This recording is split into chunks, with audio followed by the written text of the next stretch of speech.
Good afternoon, and welcome to this inaugural lecture for the L'Oreal Professor of Marketing, Professor Andrew Stevens.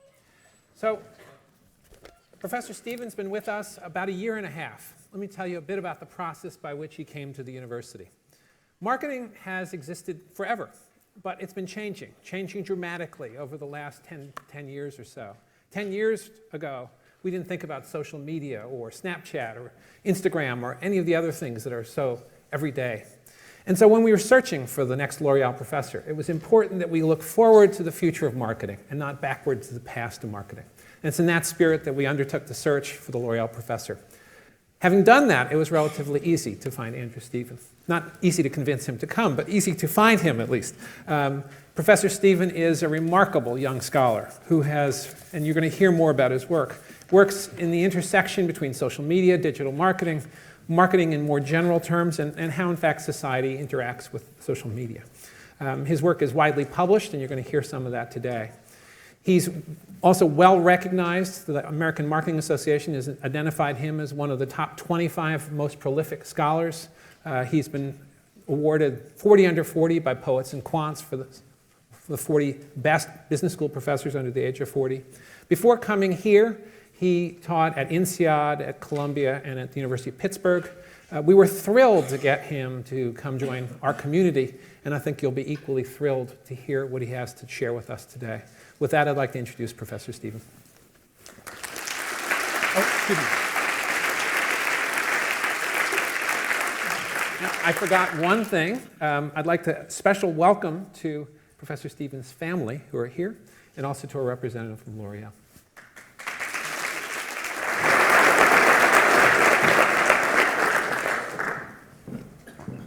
Okay, good evening, everybody. Good evening, Vice Chancellor, Dean Tofano, the Provost of Worcester College, colleagues, family and friends, students, and members of our extended Oxford family who are here this evening.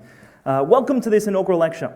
Thank you very much for taking time out of what I'm sure has been a busy day to come and hear some guy talk about marketing. And I'm definitely going to talk about marketing, and I'm going to lay out a vision, my vision really, for the future of what I really feel is an increasingly important field or discipline within business, both on the academic side and the practice side. We've seen a lot of change in innovation in marketing in recent years, largely due to technology. So a running theme throughout this lecture is certainly going to be technology, but that's not the whole story.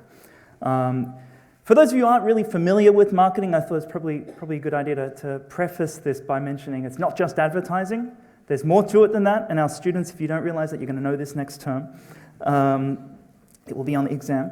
But really, marketing is one of those melting pots. And if you think about what marketing is and where ideas come from to bear on market problems, traditionally and historically, marketing has been about economics, it's been about psychology and sociology. I think in today's day and age, we would add to that data science, technology, computer science, and engineering as just some additional fields that I think inform what marketing is really about. Being multidisciplinary makes it really, really exciting, but it also means there's lots of challenges in bringing all of these ideas into this melting pot to make sense of it for business and real value for business and stakeholders of business and what we do. So I'm going to talk about that. Before I do that, though, I just want to acknowledge a few people who are here this evening who are in one way or another responsible for getting me to this point tonight. The first, and probably the ultimately most responsible person, is my mother. So I'm really fortunate that my mum is here tonight. I don't want to embarrass her.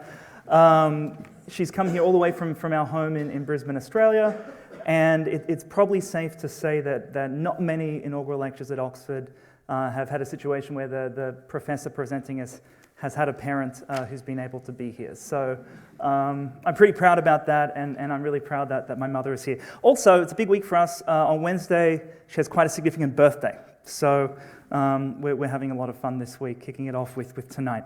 The second person I want to acknowledge is my wife, Fiona, who is an incredible person on many counts and relevant to what I do professionally. She's actually what I call a real marketer, meaning that she does that for a living. And so she's a really good sounding board for my crazy, wacky academic ideas. But she really grounds them in relevance and practice. And we've been very, very, very fortunate to go on a journey together, and we're still on a journey together in our professional and personal lives. That's taken us in the last decade or so to living on 4 different continents and experiencing just a lot of amazing things. So I'm deeply, deeply proud and fortunate to have Fiona here to experience this with me this evening. And lastly, an event such as tonight has a lot of moving parts that go on in the background.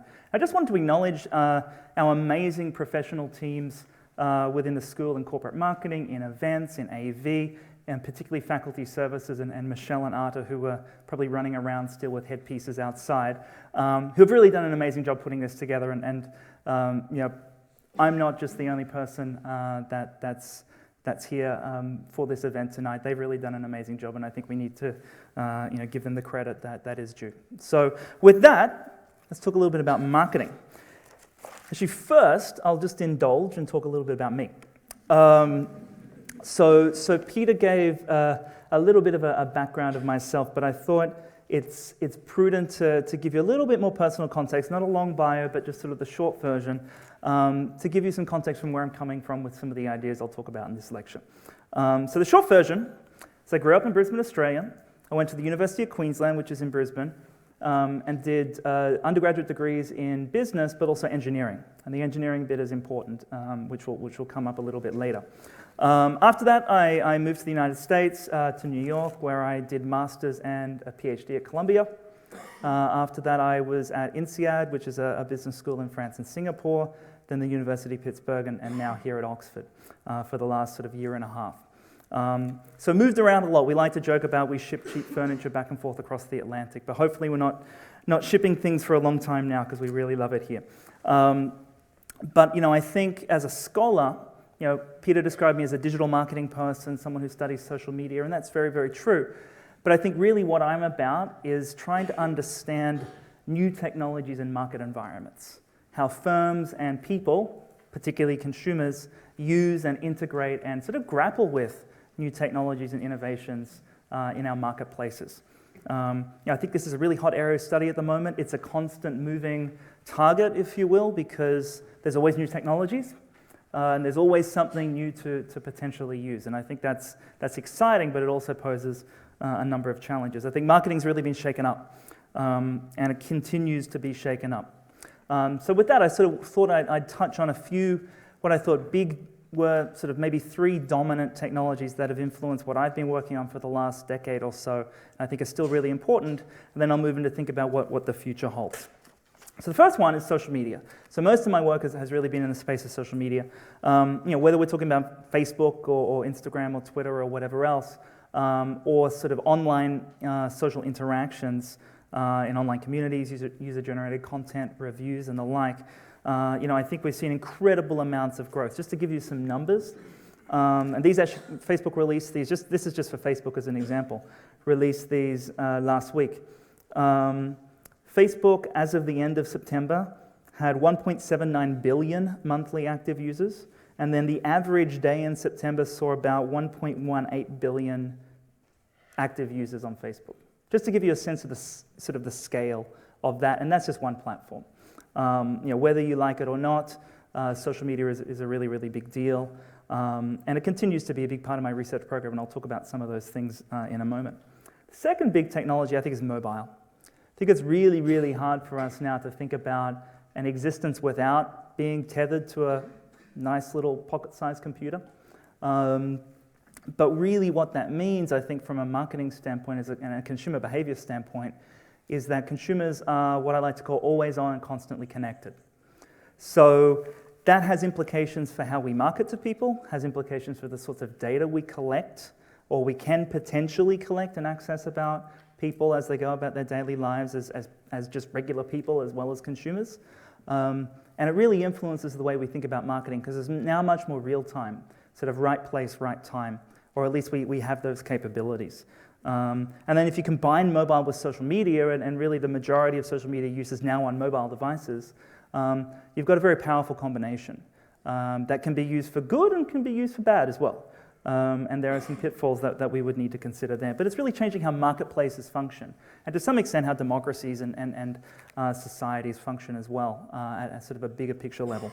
But I think in a business context, I think there's a lot to be said for mobile as sort of a revolution in how we access information, but also we create information, whether that's by posting a tweet on Twitter, or live streaming video from Facebook, or whatever else it might be.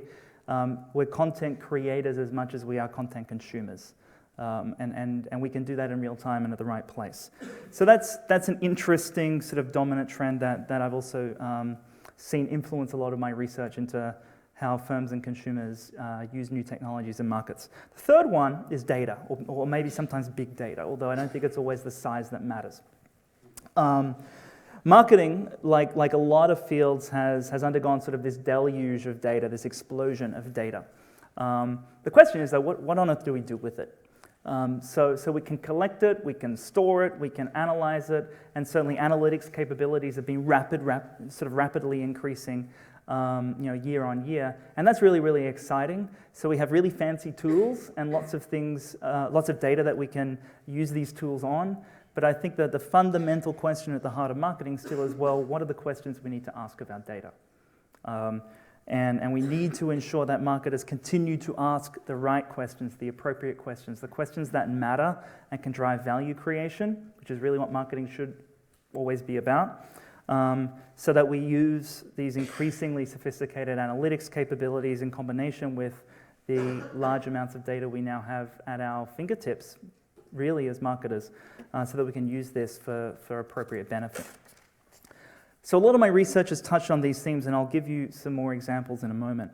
But I also think there's a lot of new interesting things happening that I want to touch on, just to give you a sort of a taste of how things keep on evolving as new technologies and markets.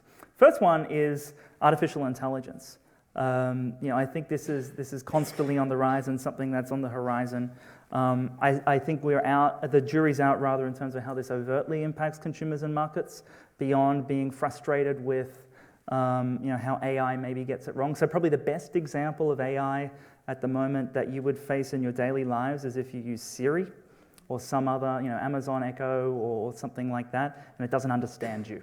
Maybe this is just a problem peculiar to me, but I can speak to these things and they never know what I'm talking about, and my wife gets angry at me. But this is AI. And so this is definitely not just on the horizon, and I think we need to understand how this works in a marketing setting, because it's going to influence how we make decisions. And there's already talk about how algorithms are ruling the world and constraining our choices, our options, the information that we have accessible to us. And this is a real issue that we're going to have to grapple with.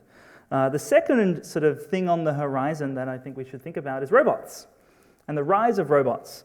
Now, you probably could think about this in two different ways. Maybe there's more ways, but the way I think about it is there's the virtual bots, sort of chat bots, things like that you might face in messaging apps or maybe online customer service, things like that. But then there's the physical robots out there as well that may be taking away our jobs at some point. Actually, and here's an example. This is my son Harry meeting the hotel concierge of the future in Tokyo earlier this year, affectionately called Robo. But the question I think from a marketing standpoint is, how much of a human touch do we still need? And when do we need the human touch? When is that going to be relevant to consumers and customers? When is it going to be valuable to do that? Versus when should we essentially outsource to automation and to either software or hardware or combinations of that from a sort of a robot standpoint? And this is a topic really at the frontier of how we think about consumer behavior and marketing at the moment. The third one, in terms of, I guess, an up-and-coming technology I think we need to think about is virtual reality. You could probably lump augmented reality into this as well, so VR and AR. Seems to be all the rage, seems to be everything you read about at the moment from a marketing technology standpoint. And that's great, but I'm not sure we're past the gimmick stage yet. Not to say that there aren't some really, really interesting and I think effective applications of this in business, but we need to think about ways to use these beyond just sort of the bells and whistles of the cool technology. And I think that's a recurring theme as we approach all these new technologies and innovations, which are fantastic and exciting from a science standpoint. I think if we bring them into the marketplace, we need to really think hard and carefully about, well, how do we use these things in a value-creating way so that we're not just sort of wasting money or annoying people or irritating people in doing so. Experimentation is great, don't get me wrong, but we need to look at these things carefully. So I could keep going on with a list of technologies, and there's just always new things. And to me, as someone with an engineering background, I get really excited about this stuff. You know, I study the interface of marketing and technology because I'm into technology. And these emergent technologies, I think, are really exciting, but we need to be careful about the implementation. Because there's a lot in marketers' toolkits now from a technology standpoint, or sort of the technology stack, if you will. And marketing technology actually as an industry or a sub-industry year on year is growing exponentially. So there's a lot happening in this space. But I think, you know, when you see a lot happening and a lot happening rapidly, it gives you cause to stop and think about, you know, is this right? Is this appropriate? And so, you know, when I think about this, unfortunately, I think that marketers, academics and practitioners alike, have gotten quite technology obsessed. And maybe we're getting obsessed in one thing at the expense of another. And so it begs the question, has marketing lost its way in this context, in this world? You know, in our highly digitized and technology-driven world, which is only going to become increasingly digitized and technology-driven, we need to take stock of where we're at and think about what makes sense. And so I really do wonder if marketing has lost its way, and if it has, then how do we get back on track? Because fundamentally, marketing is about delivering growth and value to the firm as well as to customers and to other stakeholders. It's about demand generation and growing that demand, but doing it in a valuable way. So if that's the point, we need to look at technology through that lens, and I think we might have forgotten a little bit about that. Technology absolutely has to be a part of it. There's absolutely no way that technology can't be a big part of what marketing is into the future, but we can't let the sort of the cart get before the horse in some sense, and I think that's a possibility. Particularly when we see companies investing, sometimes billions of, pick your currency, dollars, pounds, euros, whatever, in really marketing, well, things that are labeled marketing initiatives, but are really IT infrastructure projects, with a marketing label attached to them, without any necessarily clear marketing purpose behind them.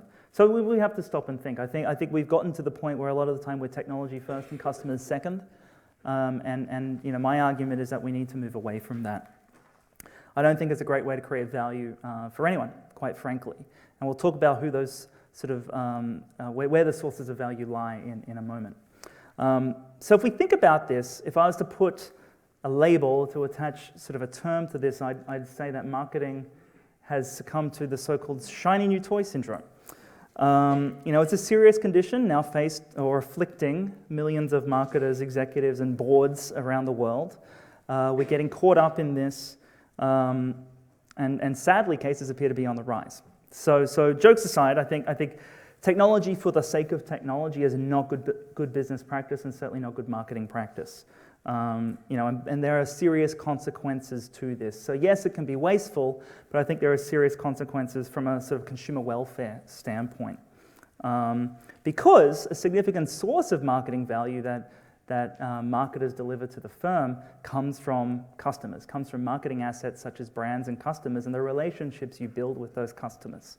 And if we're using technology in ways that don't necessarily enhance the value of those relationships, then we're falling prey to this shiny new toy syndrome.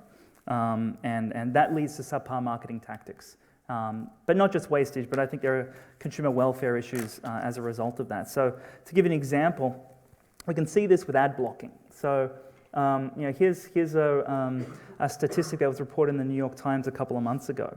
Ad blocking software is on the rise. If this stat is right, 1 in 5 of you in this room would have some form of ad blocking software on your phone.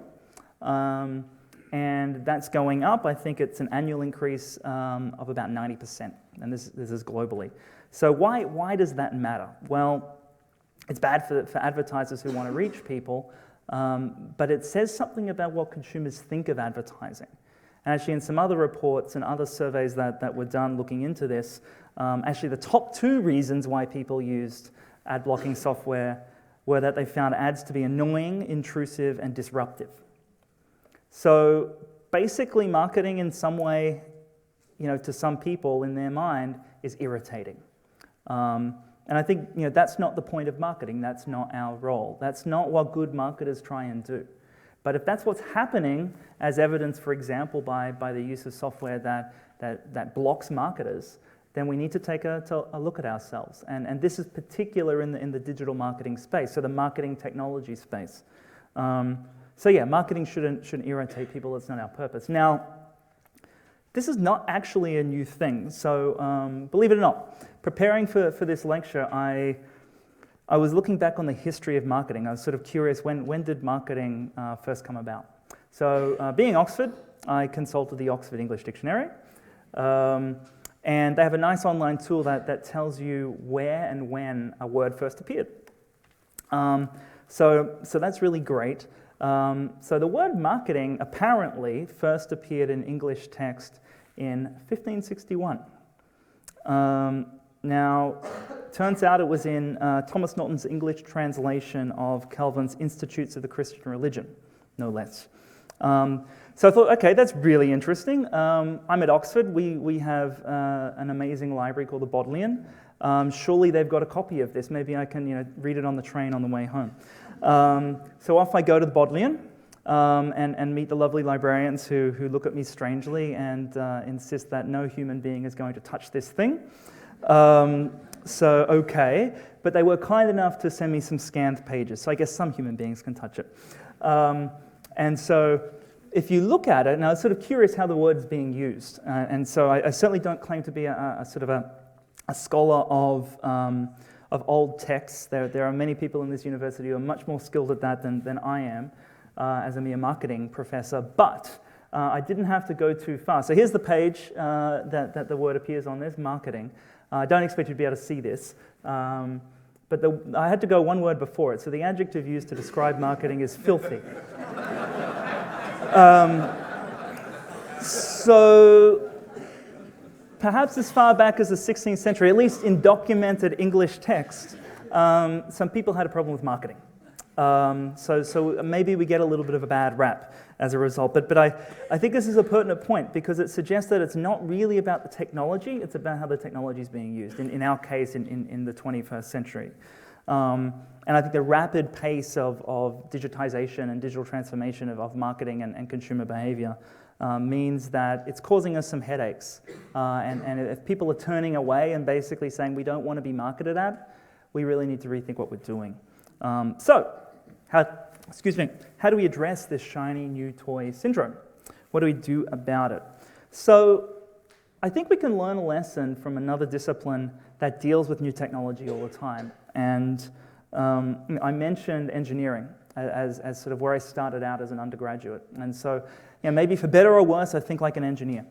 But if you think about it, engineering is a field. Pick whichever discipline within engineering you like, and there are always new technological innovations, new technology tools, new ways of doing things that enter into the sort of prospective toolkit, if you will, for solving a problem. Building something, doing something better, whatever it might be. And so when I was sort of reflecting on this and reflecting on sort of academically where I came from, I realized there are approaches to technology and markets that I've been using in my research and my teaching for some time now, which actually maps right on to sort of an engineering approach to things. And I think that can actually help us in getting out of this technology-first problem, this obsession that sort of maybe distracted us from the goals of what we should be doing as marketers. So, if we adopt the engineering approach, and I'm going to sort of go through three things and illustrate these with some of my research from the years. I think the first one is problem solving. Now, you would think problem solving applies to anything, but I think engineers are trained to be problem solvers. And so for me, really, this has been largely about figuring out what works and what doesn't work when it comes to new technologies or new advertising channels or new media types that can be used in marketplaces. You want to figure out when something's, if something new is going to work, how it's going to work, why it works, why it doesn't work, when's it going to be effective, when's it going to be efficient, so that it can be used appropriately and not wastefully. So for example, in 2013, 2014, I published some work on mobile advertising in the Journal of Marketing Research and Harvard Business Review. By the way, from the titles there, you can probably guess which one's the academic journal. But it's based on the same piece of research, and this was actually in collaboration with an agency called Millward Brown, which is part of the Kantar group within WPP, who were kind enough to give a lot of data for this project, which was supported by them as well as Google. And the idea was pretty simple, and this is sort of in the earlier days of doing mobile display advertising.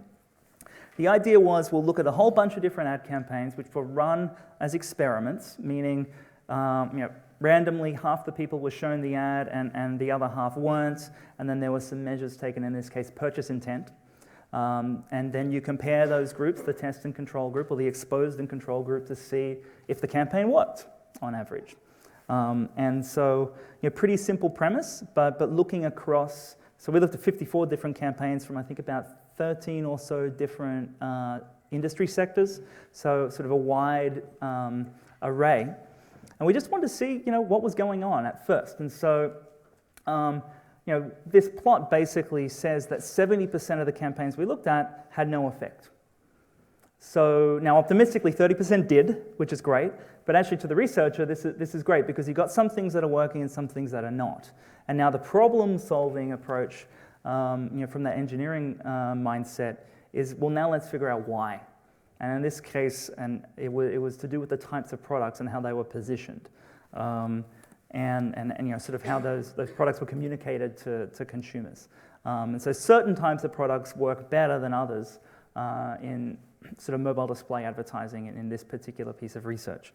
But really, the idea more broadly is to sort of see an outcome or a market outcome as a problem that you want to solve, that you want to figure out. I think marketers can approach new technologies in that way. So if we think about using new technologies in markets, say for advertising purposes, typically we think of it as a solution to a problem, as sort of an answer to a question.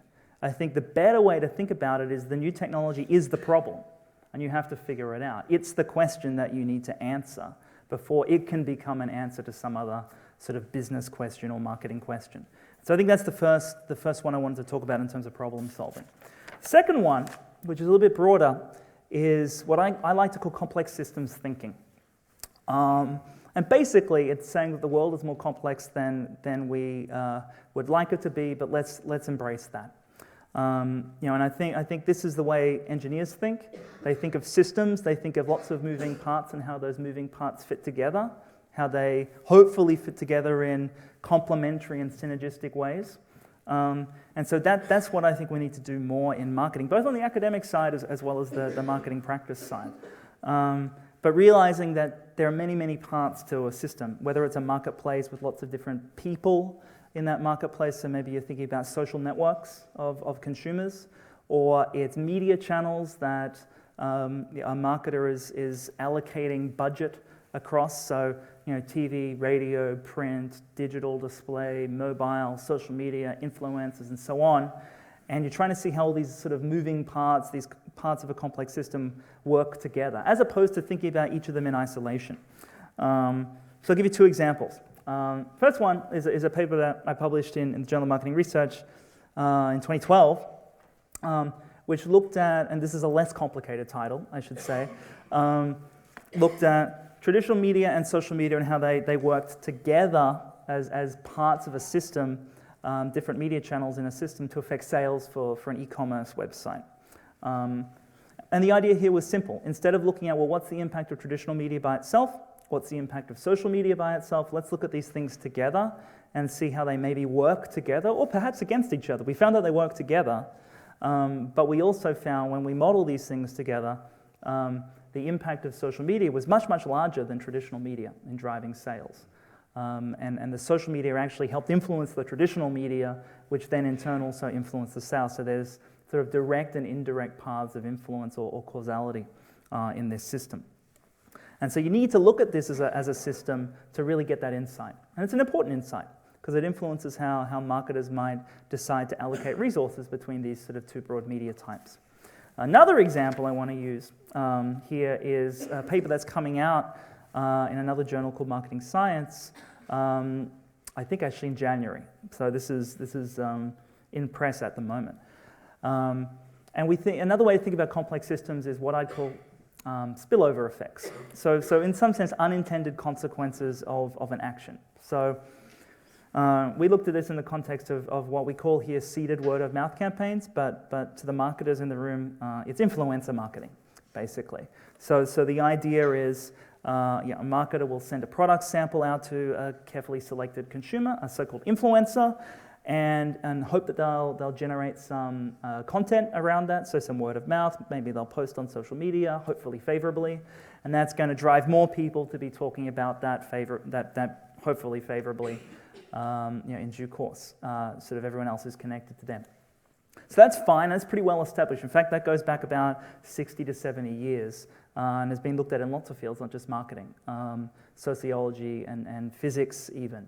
So this idea of social contagion or diffusion of information is not new, but what we're looking at here is what are the other consequences of that for other things in that market environment. So again, as sort of a complex system. And so what we looked at here was spillover effects for the brand and for competitors' brands. So let me illustrate this, and I'm going to use L'Oreal as an example. And so this is, by the way, based on data from 390 beauty and cosmetics influencer campaigns for about 100 or so brands. So imagine you're L'Oreal and you're sending to influencers a lipstick, a new lipstick that you've launched and you want them to talk about. So let's call that the focal product, and we'll send that out to our influencers. They'll talk about it. Great. They'll post about it online, for example. And then that should generate an uptick in what everyone else is talking about. But part of this system is not just that L'Oreal Paris lipstick. It's also lipstick as a product category for which there are competitors. And then it's also L'Oreal or L'Oreal Paris as a brand for which there are other products in other categories. And so what we're looking at here is what are the consequences for the brand in terms of other products in different categories but from that same brand, and also consequences for competitors in terms of the amount of sort of online buzz that gets generated as a result of these campaigns. So spillover effects, which you need to sort of see from a complex systems perspective.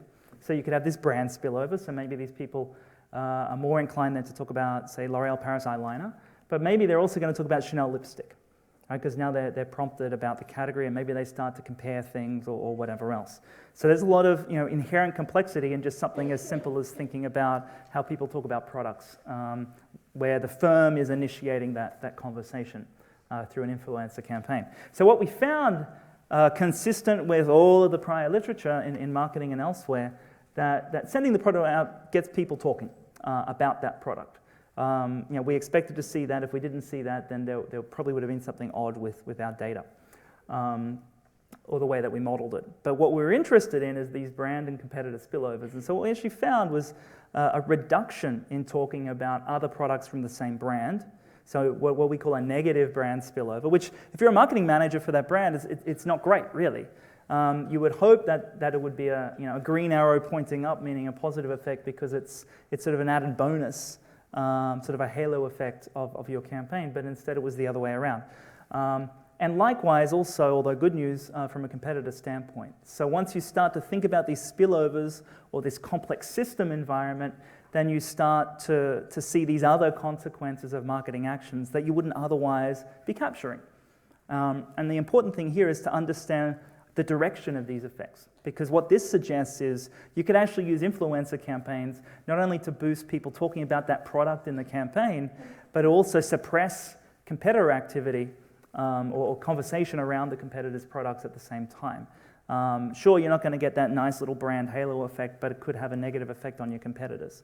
So, that's just an example of what happens when you expand that picture a little bit and see this as a complex system with multiple moving parts that work together and impact each other. And so if you model it that way, you think about it that way, then you often can get deeper and also broader insights as a result. So really everything's connected is the way to think about it. And so I think we need to think more often along those lines, both in terms of the research that we do, but also in terms of what happens in marketing practice. The third thing from this engineering approach that I want to talk about, which is even broader, is about understanding impacts and ideally making them positive or ensuring that they're positive, and if there is anything negative that we engineer or design around that.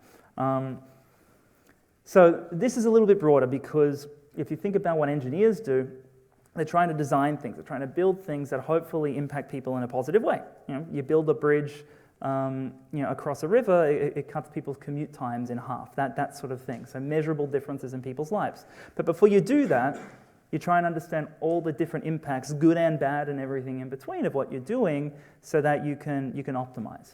And I think we try and do that as marketers, but maybe not all the time. And I think we have broader impacts that we need to think about as well. Because really, at the end of the day, if we're generating value and growth, we also want to make people's lives better. I think we have a responsibility to do that if we're producing products and services and putting those into the marketplace. So here, for me, as someone who spends a lot of time doing research on social media, what this led me to think of is actually social media as a product, if you will. So if you think about using Facebook, for instance, or Instagram, pick whatever it is you like to use, that's a service. It's a communications tool. It's a social interaction platform. It's a way that you can get exposed to advertising and other messages from brands and companies. But you're using something. It's a product. But it's quite a different product because it's used so pervasively by a lot of people around the world and all the time with our mobile devices.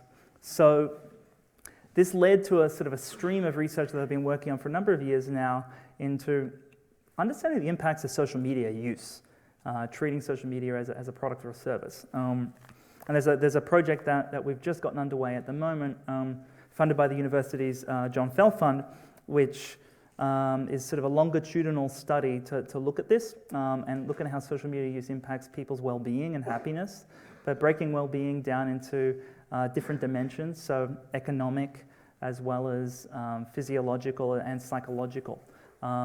Because I think that's within the realm of marketing as well, because people are using this as a product or a service, so we need to understand the broader impacts on people's lives. And that's actually this project, this study is prompted by some work I published a few years ago in the Journal of Consumer Research, which focused on Facebook specifically, and what happens to people in the context of self-esteem and self-control. So there'd been some work in social psychology a little bit before this paper that had shown some positive effects on self-esteem of using platforms like Facebook. So you sort of feel better about yourself after getting exposed to all the wonderful things your friends are doing in social media, because we're of course presenting ourselves in the best possible light. Now there's also conflicting work that would suggest that it's a negative effect because you feel like your life is miserable relative to everyone else.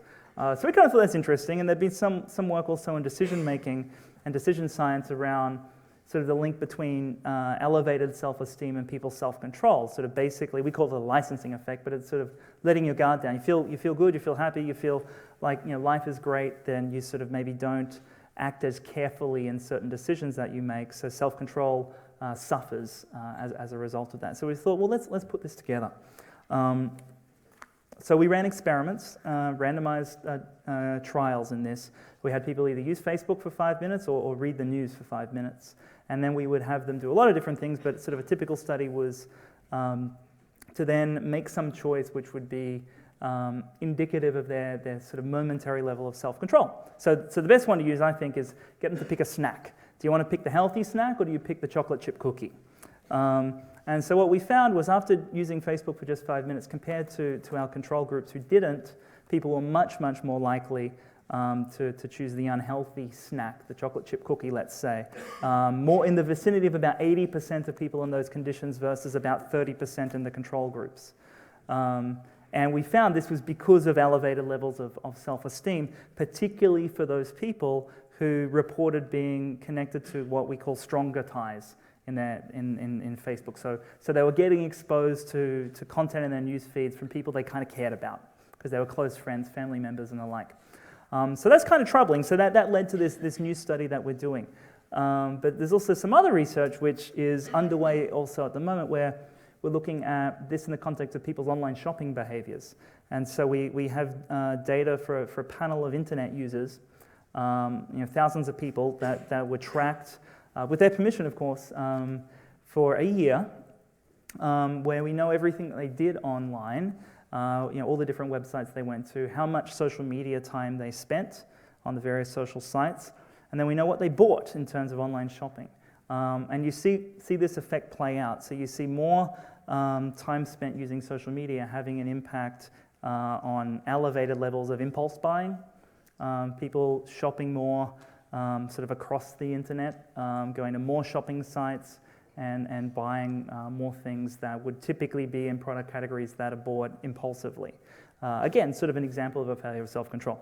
So I think the bottom line here is that we need to think about the impacts of these new tools, these new technologies, and I think it's part of the responsibility of consumer research, so that's within the realm of marketing, to think about this and to study this so that we can understand what's going on. Because if you think about just this effect on self-control, for instance, that has implications for advertising. It has policy implications too, because it suggests that if we want to be ethical in our advertising, we certainly shouldn't be catching people while they're weak in some sense, because their self-control has been even momentarily hindered by what they're doing in social media.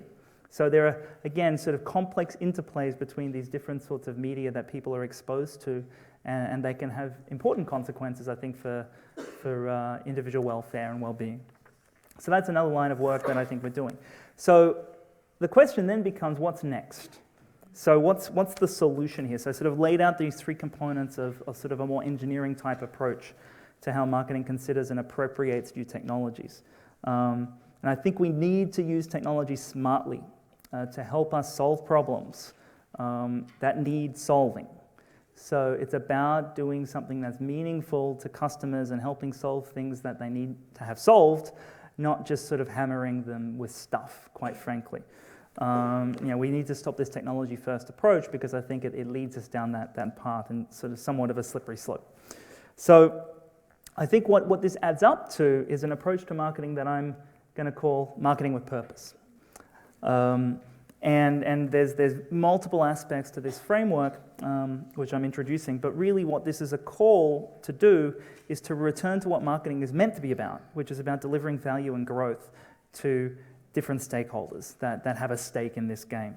And so marketing with purpose is really about getting back to our responsibility to do that. Now, there are three constituencies. So the first one is business value. Often when we talk about purpose in a business school these days, we're not really thinking about the bottom line. We're thinking about lots of other things, and that's important. I'll get to that. But if you can't keep the lights on, then what's the point? So I think business value is critical here, and purposeful marketing has to have good business sense and deliver value to the firm. But that's the first part. Second element is what I call people value. So it's important that I'm not saying customer value here, because there are sort of two sets of people, if you will, that we need to think about. One is customers. So delivering superior value to customers is critical. It has to be what marketing in large part stands for. That is a big part of sort of the value that marketing can deliver to a firm is through these relationships and that marketers can build with customers. And so I think that's critical. We need to help customers achieve their goals. We need to help them solve their problems. We need to get out of the way when they don't want us in the way, and not irritate them, and not annoy them and distract them and disrupt them. I really think shutting up and staying out of their lives when we have no place to be there is a serious and important thing to do. But there's another major group, and the reason why I use people that we need to think about, which I think gets not talked about enough in marketing, and that's the people within the firm, the employees, or really more broadly people who are involved in what we call the value chain, whether it's up the value chain, so suppliers, manufacturers, people who are working to produce the products, and then everything down that chain to sort of the frontline employees, say in the store or the retail environment. Because of the rapid pace of technological change and sort of the digital transformation of this field, people inside the firm are just racing to catch up. And I think the good marketing-driven companies are helping them catch up. But we need to think about marketing with purpose as delivering value to these people's lives, because they're part of this value exchange as well. I think that doesn't get thought about often enough in marketing. I've had these conversations many times where you're talking to marketing executives and all they're talking about is what really sounds like HR problems. But that's indicative of what I mean by marketing with purpose from a people value standpoint. I think we need to think about customers, but we need to think broadly beyond just customers when we think about people that are involved in this value creation aspect of marketing. And then the third part is societal value. And so there's a few aspects to this, and some are maybe the more obvious ones. If we think about things like corporate social responsibility, being sustainable, eco-friendly, and so on, and that's all really, really important. But that's actually not really the crux of what I'm focusing on with this aspect of this framework. What I really mean is that I think there's a way to do marketing, there's a way to create business models that are marketing-driven business models that create value for society, people, and business together. I think we can do this in a way that isn't just sort of ad hoc programs that give back to the community, for example, which some people see kind of cynically, and I think sometimes it's fair to be cynical. But I think there's a way to work out these models so that they work for everyone involved. How can you grow a business, generate demand, satisfy customers in a way that's also societally valuable?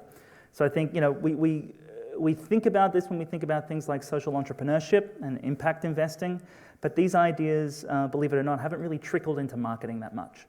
And I think that's a pity, and I think we need to change that way of thinking. Because I think what's good for society should be good for the people and should be good for the business at the end of the day as well. And if we can work out a way to make all that fit together as a complex system, then I think we're on the right track in terms of how we do this. So there's a framework. MBA students love frameworks, so there's your framework. But this is really the way I think about marketing with purpose, is bringing these approaches together to deliver value with purpose to these different stakeholder constituencies, where technology and data are that sort of fulcrum or that interface between the approaches to the market challenges and market problems, and then what we want to get out of marketing in terms of value creation. So technology and data has to be there. It's absolutely critical that it's an enabler, but it shouldn't be the whole thing. And I think we've gotten a little bit too far in one direction. We need to pull back and think about technology more smartly as a result. So, with that said, how do we as a business school do this? So it's great that I'm standing up here sort of gesticulating on my vision and what I think we should do, but how do we actually make this happen? And how do we grapple with these challenges, which I think are world-scale challenges, which is part of what this school is about, with respect to the future of marketing, so we can chart a way forward. Because we can talk about it and do research on it, but I think we need to go further than that. And so, in that spirit, I think we need to collaborate with industry. And so, I want to take this opportunity to announce a new initiative. And I'm very proud to announce this initiative and the launch today of the Oxford Future of Marketing Initiative. And there's a nice banner over there. So it must be real. But what we're really doing here as a school is trying to be a global hub for thought leadership around the future of marketing and marketing with purpose that brings together leading academics, leading thought leaders, and people and executives from leading organizations around the world to grapple with these challenges, to discuss, to debate, to work out tangible things that we can do and work on together to address these challenges that marketing is facing, so that we can move forward with purpose. And I'm very, very, very pleased to announce that we've got our founding partners and representatives of our founding partners are all here this evening.